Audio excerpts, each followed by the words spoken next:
Just a reminder that our fire safety exit is just the door that you came in.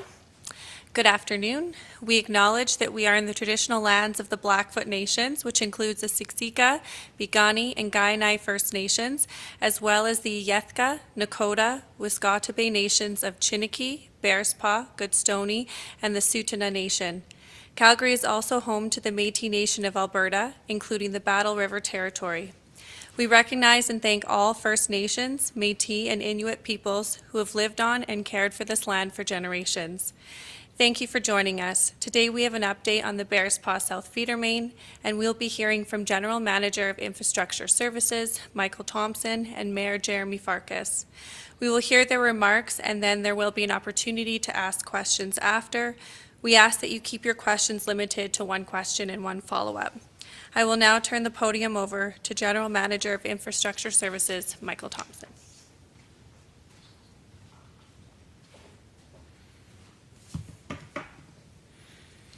Good afternoon. I'm Michael Thompson, General Manager of Infrastructure Services.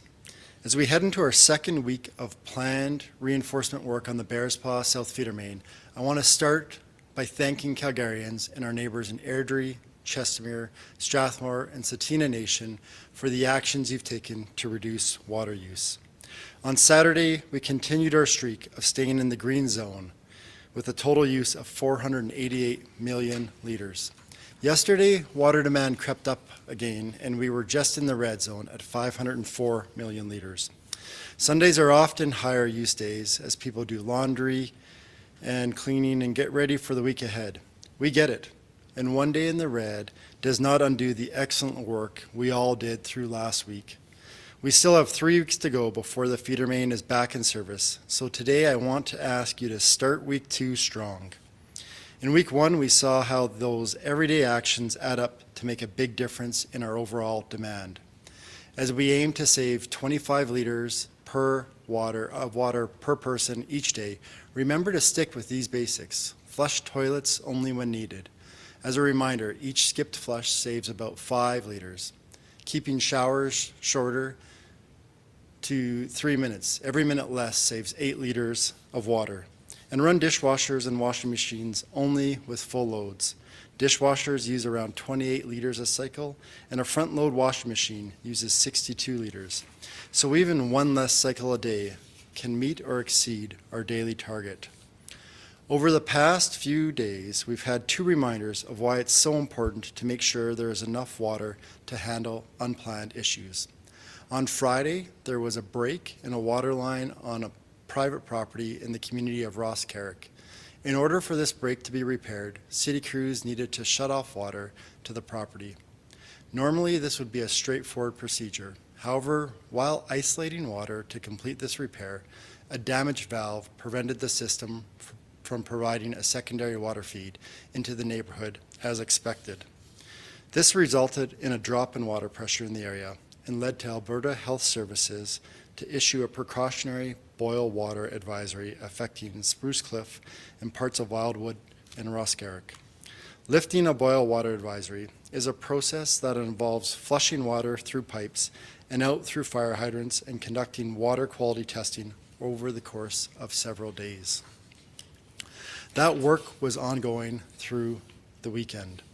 We sincerely thank affected residents and businesses for their patience, and I'm happy to share that Alberta Health Services lifted the boil water advisory this morning. The flushing required to clear the pipes as part of this process used about 2 million litres of water over 3 days. And then this morning, there was a significant fire in the southeast. Watching the demand trends, we estimate that about 7 million litres of water was needed to fight this fire.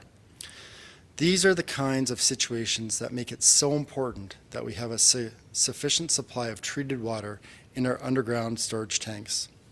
Because of the actions that you took last week to save water, we had enough available in our underground storage tanks to deal with these 2 issues. But it's a reminder of why it's so important to keep up our everyday water saving and keep our underground storage tanks full. Turning to the work happening on the Bearspaw South Feeder Main, crews continue to make progress over the weekend, even with the challenging weather that we all experienced. We are reinforcing a total of 9 pipe segments, 6 on 16th Avenue Northwest near Sarcee Trail, and 3 at Point McKay Park. Over the weekend, draining from the final section of pipe was completed, and construction is on schedule. Crews have completed excavation to expose the pipe, and trench boxes are now installed around all pipe segments to support the work safely. The first 2 concrete encasement pours began today. If everything continues as planned, concrete will be poured across additional pipe segments throughout the week. As we move into the work week, there will continue to be active construction and traffic accommodations near these work sites. Please plan ahead, follow signage, and give crews space to work safely. Over the past few days, we have really been inspired by hearing the stories of the interesting and innovative ways people are saving water. Please keep sharing your tips, and if you have a great water-saving idea at home, at work, or at school, consider tagging the city on social media. We're also continuing to see local businesses step up in a real way. Today, I'd like to shout out Westside Recreation Center as a water hero. They've proactively reduced non-essential water use at their facility and have made a pledge to cut their overall water use by approximately 20%. They're also asking members and guests to do their part, including keeping showers to 3 minutes or less. Those kinds of practical steps show how businesses and customers working together can make a meaningful difference. And as a reminder, we're encouraging all businesses to review their operations for unnecessary water use, fix leaks and adjust processes where possible, and share water-saving ideas with staff and customers. There are tips and tools available on our website at calgary.ca Save Water to help businesses conserve without compromising safety or service. I'll close with another thank you for all your actions so far to save water. We had a strong start, and we ask everyone to keep up your water-saving efforts as we head into week 2, especially as the weather warms up this week. We'll be doing our part to keep water flowing to your taps while we complete the work as quickly and safely as possible. For the most up-to-date information, practical tips, and resources for residents and businesses, please visit calgary.ca/savewater. We will continue to share progress updates daily on our social media channels, and our next media availability will be Thursday, March 19th at 1 p.m. Now I'll turn things over to Mayor Farkas.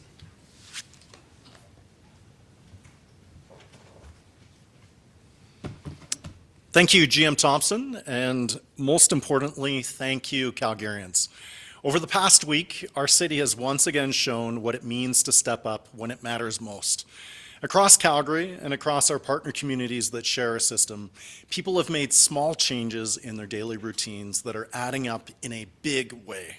Running the dishwasher only when it's full, waiting for a full load of laundry, shorter showers, and yes, even limiting those extra flushes. Those small decisions, made by hundreds of thousands of people across our city, are helping keep our water use in the safe zone while our crews do the work that needs to be done. So first and foremost, thank you, Calgary. You have met this moment once again, and you continue to prove why the city works best when we work together as Team Calgary. We're now about a quarter of the way through this planned shutdown of the South Bearspaw Feeder Main. That means our crews are hard at work across multiple locations, reinforcing and strengthening this critical piece of infrastructure, the pipe that carries roughly 60% of the drinking water for Calgary and our regional partners. This is difficult work. It's precise work, and it's work that is happening around the clock. Even in weather like we've seen recently, crews are out there every day making progress and moving this project forward. I want to thank every member of those teams, from the engineers and operators to the construction crews and city staff, who are working tirelessly to get this done safely and as quickly as possible. Now, I know this has been inconvenient. Nobody likes being asked to change their daily routine. And I know for many families and businesses, these restrictions can be frustrating. But I want to emphasize something important. We are making real progress. This planned shutdown is part of a larger effort to stabilize and reinforce the existing pipe so it can continue operating safely until the new feeder main is completed later this year.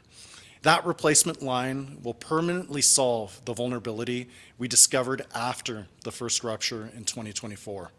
In other words, this is a temporary inconvenience so we can deliver a permanent solution.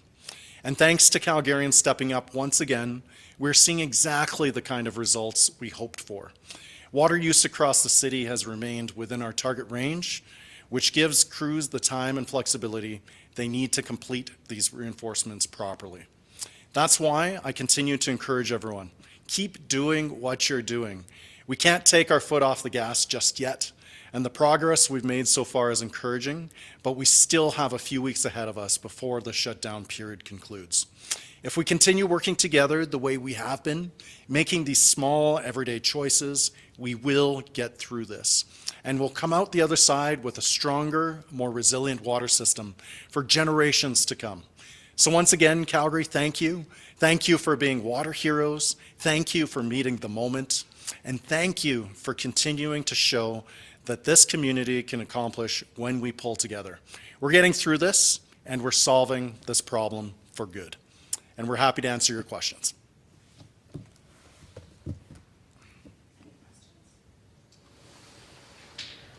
I have two regarding the fire this morning, and it relates to like the autos that were in there and their lithium batteries, and what sort of a drain does that put on the system when you need a massive amount of money or water to fight that fire for that instance, and what does it do to the overall system?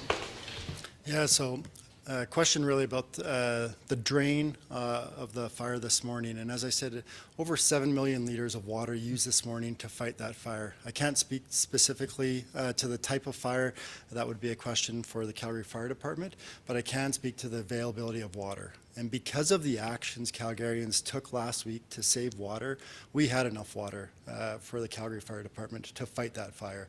And that's why we're asking everyone to take those 3 simple actions to stay in the green zone so that when issues like this come up and situations like this come up, there's water available to deal with it.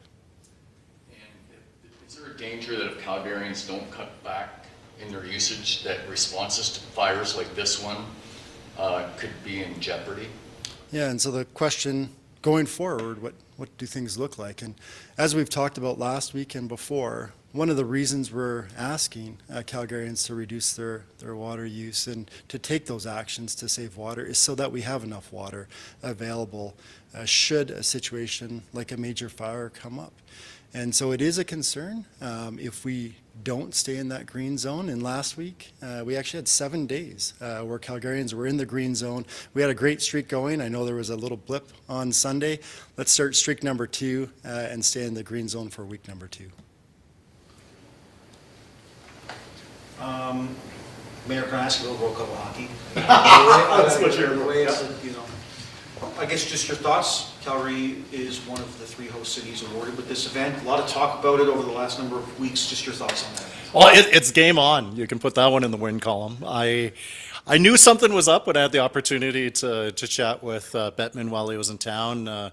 We had dinner and we watched a game, but the first minute I spent asking him if we needed to talk about the World Cup, and he said, no, we don't got to talk about the World Cup. So that was, it was a hard thing to do to keep that secret, but somehow we managed. But look, this is going to bring incredible economic activity, not just to Calgary, but also to Edmonton. It's great to be partnering with the City of Edmonton to be able to get this done. Very appreciative of the federal and provincial support that allows this to happen, but it's going to be bringing in tens of millions of dollars of economic activity. We're going to be hosting at least 7 of those games here locally, which is a great thing to be able to help showcase our new event center. It's going to be the anchor of our cultural and vibrant events district. So very excited to see this news, and now just can't wait for it to come. Azuma with Radio Canada. I'm going to stay with you. On the website of the city, there's, you encouraging people to work from home if that's possible during this restriction time. What is being done to motivate that, and also what is being done at city level for employees to stay home? Yeah, at the city here, we've encouraged city staff who are able to work from home if doing so doesn't impact their operations. We understand that it's the choice of various employers here locally. We're not able to mandate that kind of decision, but what I'd say is the largest impact can be made at the household level. So when we think about 60% of the water use being driven by household decisions, we're looking at suggesting things like only flushing when necessary, limiting showers to 3 minutes or less, only running laundry and dishes when full. These relatively small decisions that we make at the household level can add up to big impact. And I think that we're seeing Calgarians step up in a big way. We were able to have a streak for about 7 days with just one blip, as I think people are doing their giant loads of laundry over the Sunday. But let's get back to that win streak, and let's continue to make those small choices at the household level to be able to make big impact when it comes to the city's overall capacity. Next one's going to be from Jim Thompson. So you mentioned the water leak, and we know that water leaking is something that is not only a nightmare for Calgary. A lot of cities around the country have that issue. How is water leak congregating and averaging with everything that the city is going through right now?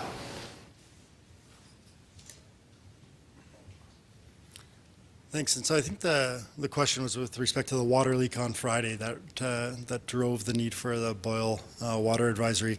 And so that was a water leak on a private service, private property, but obviously we serve Calgarians and a number, thousands, tens of thousands and hundreds of thousands of private properties. And so we experience leaks in systems like that. Typically we're able to shut it off and not impact a broader area. On Friday we experienced a failure of a valve that did create a bigger impact across a bigger area. And so we are working to look for water leaks all across the city. I've mentioned before that last year we inspected over 1,000 kilometers of our 5,000 kilometers of water mains across the city looking for leaks. And so we're actively out looking for leaks, working to fix leaks all across the city. And as you'd mentioned, it is a problem across cities all across North America, and everyone is working on that problem together. Tomorrow, Council will be hearing a request from City Administration for the $609 million for water infrastructure. I was hoping to focus on what of that money is needed for this project we were talking about with the repairs and the replacement pipe, and how quickly maybe that money is needed for that replacement. Yeah, thanks. So the question's about the report going to Council tomorrow with a request to advance funding for work on the water network. And so we have over $600 million in that report where we're requesting to advance funding for work on the water network.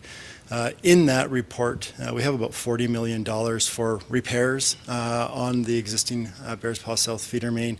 That's not just the work that we're doing right now. We're asking for some additional funds should there be problems that come up through this summer. As I've mentioned before, there is no guarantee that this pipe will not break again before the new pipe, the replacement pipe, is installed. And so we want to be ready.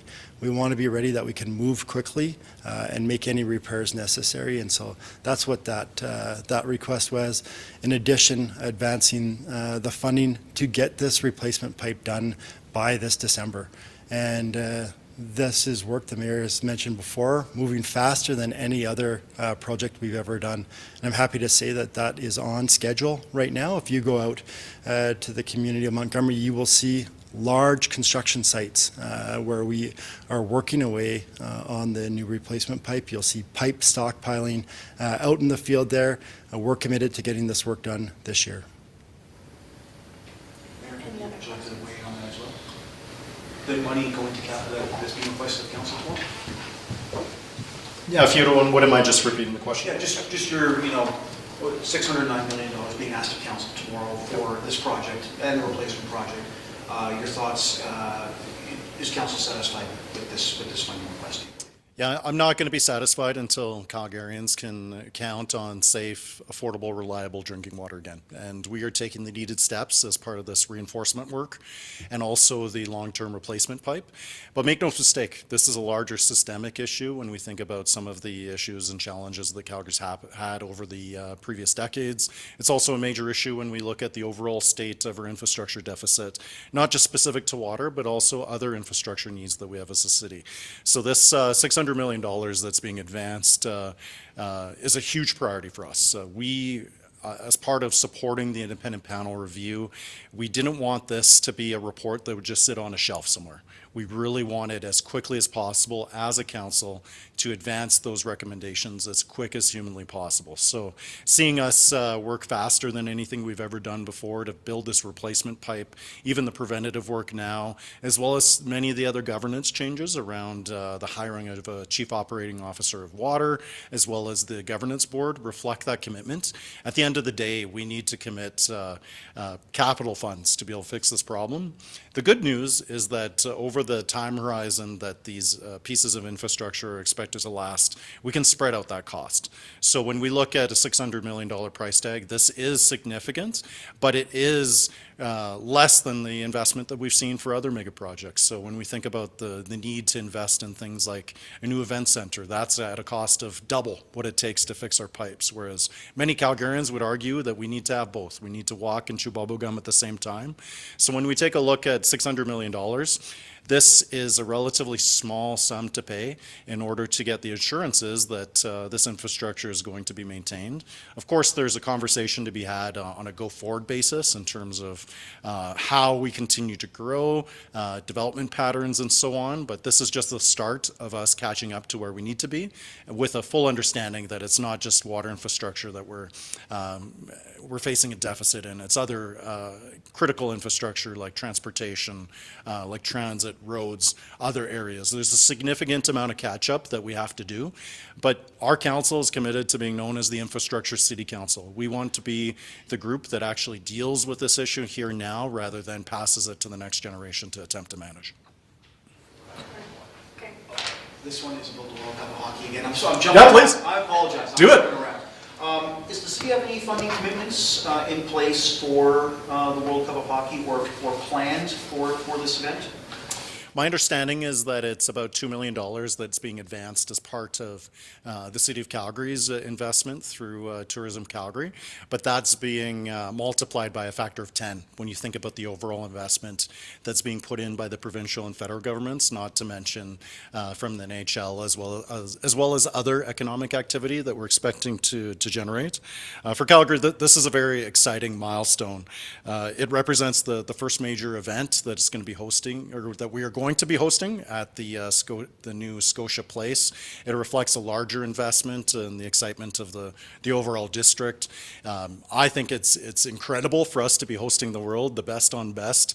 It's an exciting time to be here in Calgary, and our commitment to endeavors not just the World Cup, but many others reflects that, North America, there's no better place to be than Calgary right now.